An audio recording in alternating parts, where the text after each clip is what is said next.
Last month, Epic Games CEO Tim Sweeney said some real dumb nonsense about flower pots. And I thought, hey, you know when would be a great time to talk about it?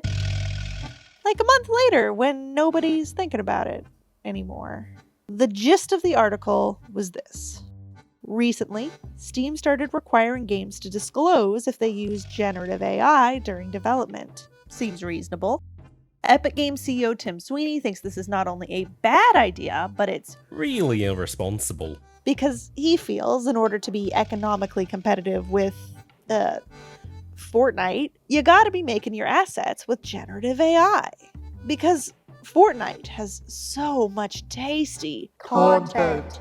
So if you're gonna compete with Fortnite, you definitely need at least that much content. And the only way a small team could possibly make that much content is to use generative AI. These tools are a great equalizer, and if gamers deny those developers access to the best tools that enable them to make the best games most efficiently, all of these companies will die, because they just can't compete. Those best tools he's referring to are generative AI.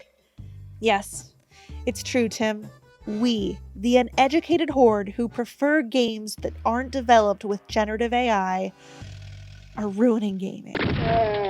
Don't worry about why we feel this way. It's not important.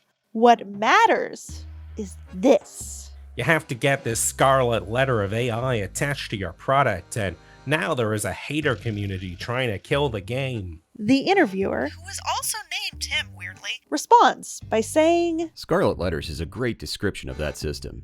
So, real quick, let's remind ourselves where the phrase scarlet letter comes from. Even though I hated American Lit in high school. I'll do it for you, Tims.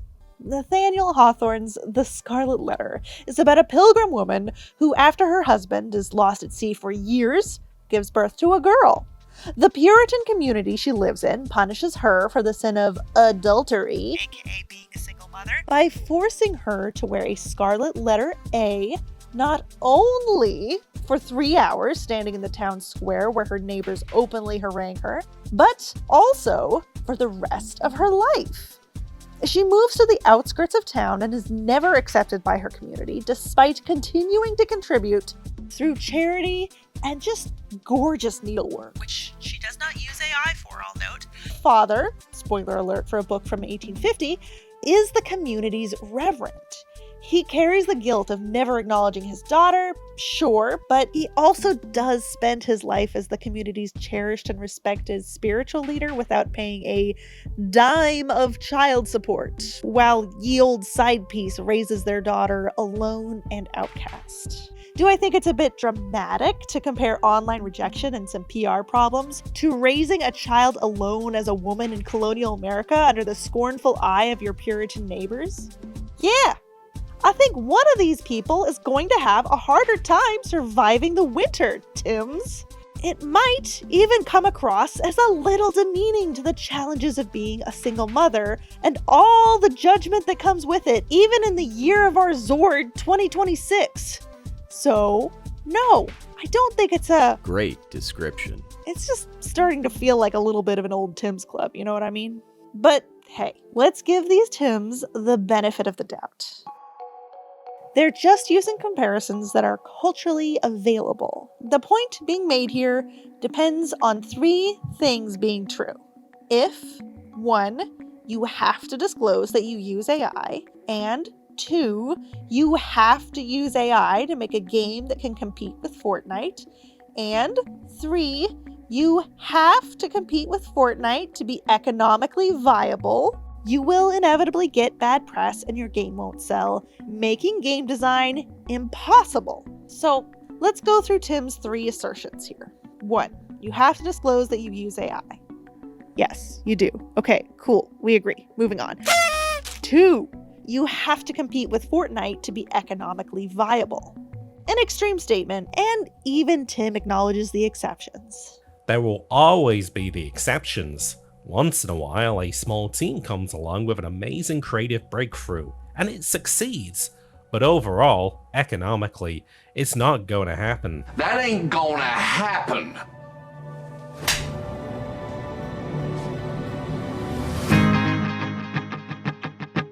I don't know what exactly Tim's thinking of here, but I'm gonna guess he's thinking about your Hollow Knights, your Balatros, your Stardew Valleys, indie juggernauts. But I think what Tim isn't considering is the many, many games that are profitable, but don't have that 10x return with a constant income stream of microtransactions that CEOs require to satiate their dark cabal of shareholders. You gotta think of executives like a T-Rex, except instead of only being able to see movement, they can only see hockey stick line go up charts. So, no, I disagree with this assertion. You do not need to compete with Fortnite to be a viable game. In fact, and this is just a little Lady Katie prediction, so take it with a grain of salt. As consoles become prohibitively expensive, I think that opens up a lot of disposable income for small indie games that run on potato computers. I know it kind of sounds like I'm doing a tired old indies will save us discourse, and I know, for indie devs, that can really clang when you are literally doing the starving artist thing while Steam pushes you to do yet another deep discount on the game that you poured years of your life into. Starving artists don't make good art. Well-fed artists who have enough energy to lift their hands to draw make good art. Which is why we support the UVWCWA on this channel. Even if you're independent, it's worth joining a union. An industry united is an industry protected.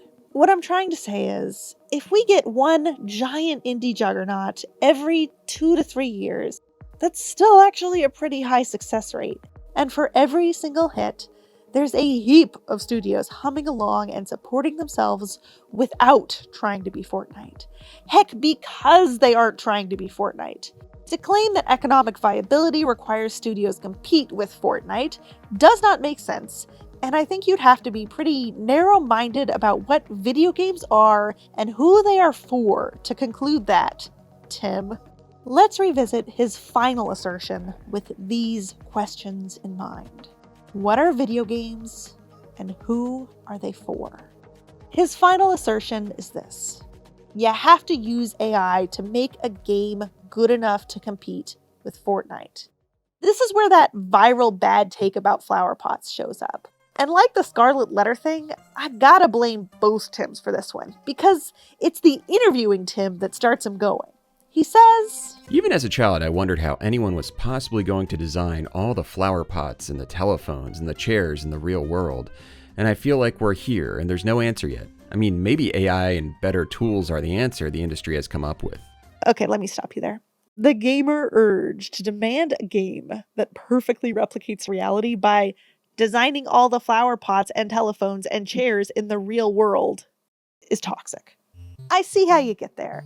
I'm even sympathetic to it, really, I am. But the problem with replicating real life perfectly in a video game is that real life sucks, dude.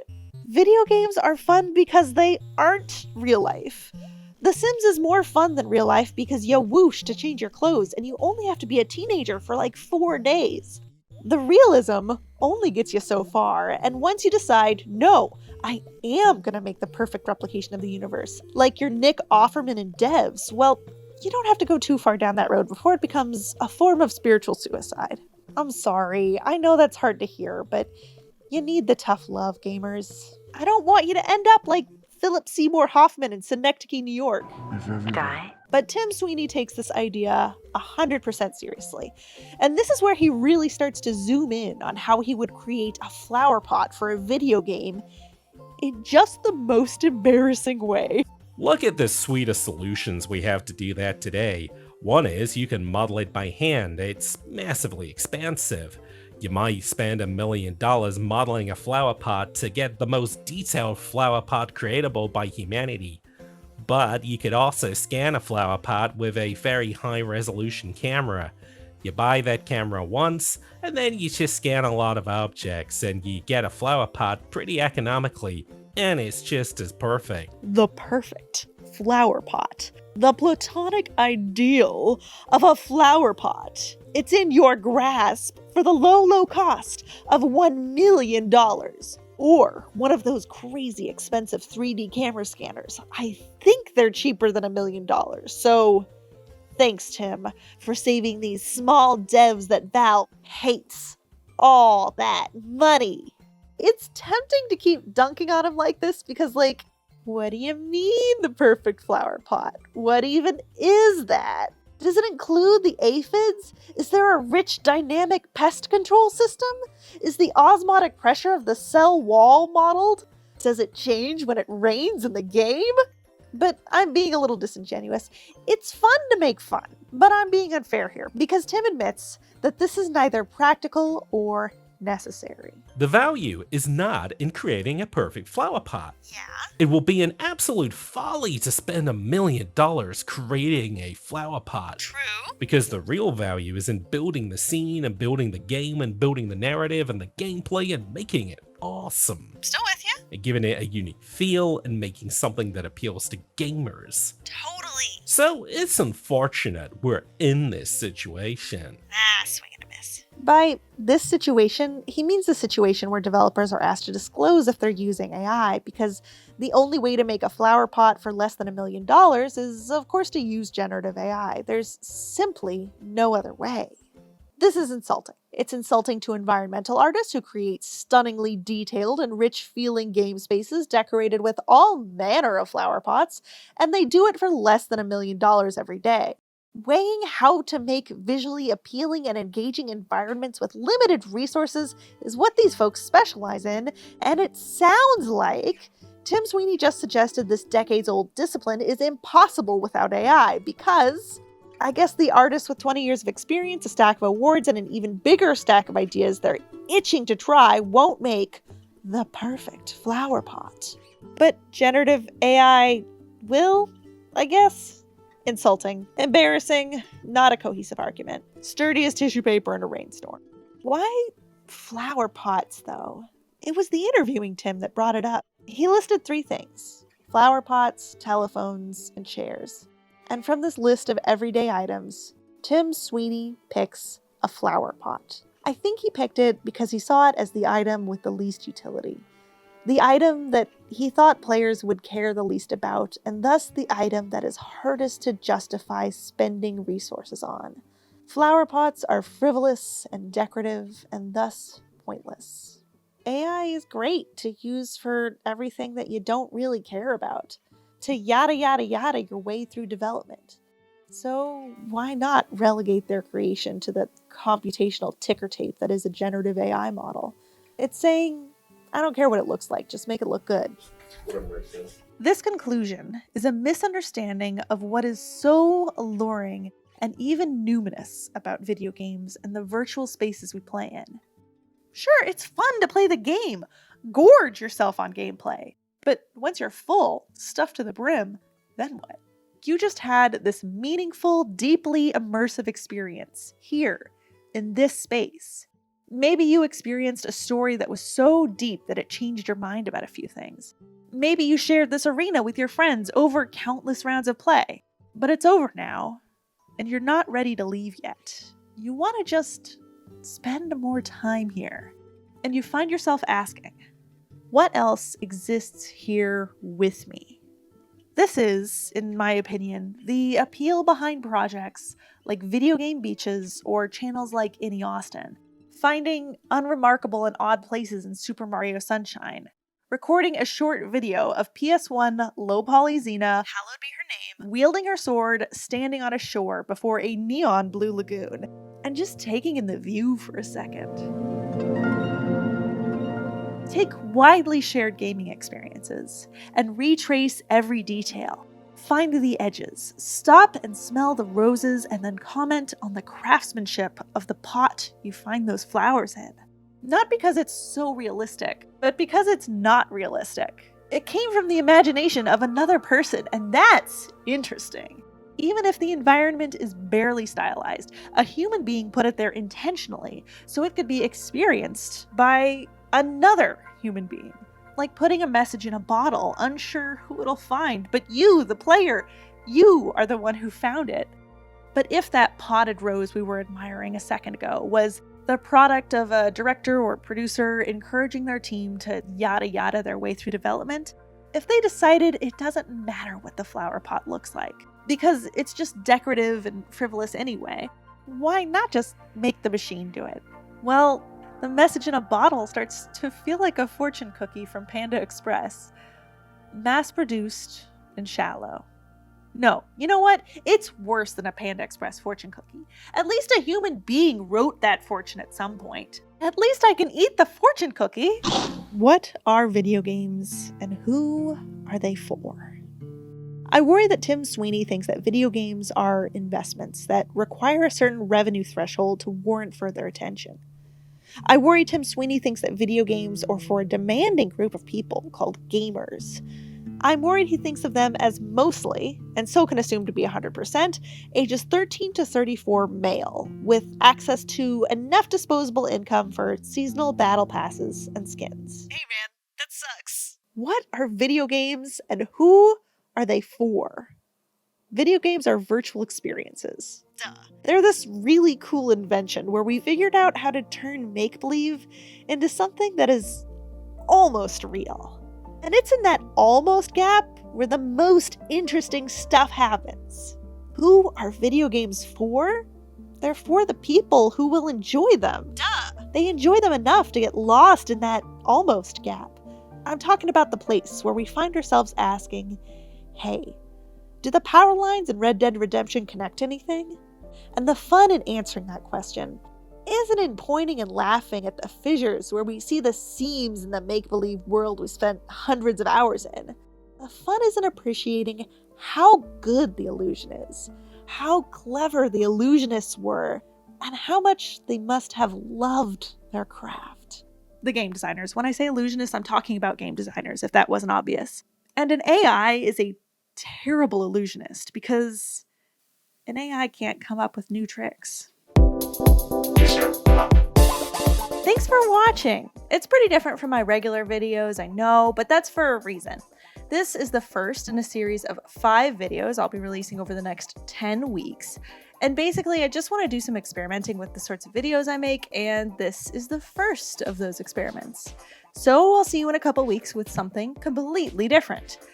I want to give a huge thanks to all my patrons who, every time I talk to them, I'm like, how are you so interesting? I've gotten a chance to talk to more of my patrons during this new weekly study stream I started, and the conversations have been really fun. It really is the highlight of my week these days. And it's open to anyone, not just patrons. It's Friday at 11 a.m. Pacific on the second channel, Catburger's Vault. It is a study stream, so it's not for everyone. There's long gaps of silence where we're kind of just doing our own thing, body doubling. But the discussions that we have during the breaks have been really good. Anywho, as many of you know, I love my patrons so much that I kind of like to wish them a happy birthday when I can. And you want to hear about serendipity? This week, the man who is currently making a game called Forklift Flower Pot, featured in this video, had a birthday. And he's been a patron for quite some time, and he's also just kind of like a cool dude, so please join me in wishing him a happy birthday in the tradition of a cartoon character from space. It goes a little something like this! Hello, I'm Whoosh, and I came down from space. I traveled for miles to put a smile on your face. Yo, Michael! happy birthday! You're cool! My home is Mars and the trip is long, but it's worth it to sing you this birthday song. Yo, Michael! happy birthday! You're cool! That was awesome! Everybody wish Michael a happy birthday in the comments. You're all implicated. I'm implicated. Michael. You're such a good boy this year. Open up your gifts while we all cheer.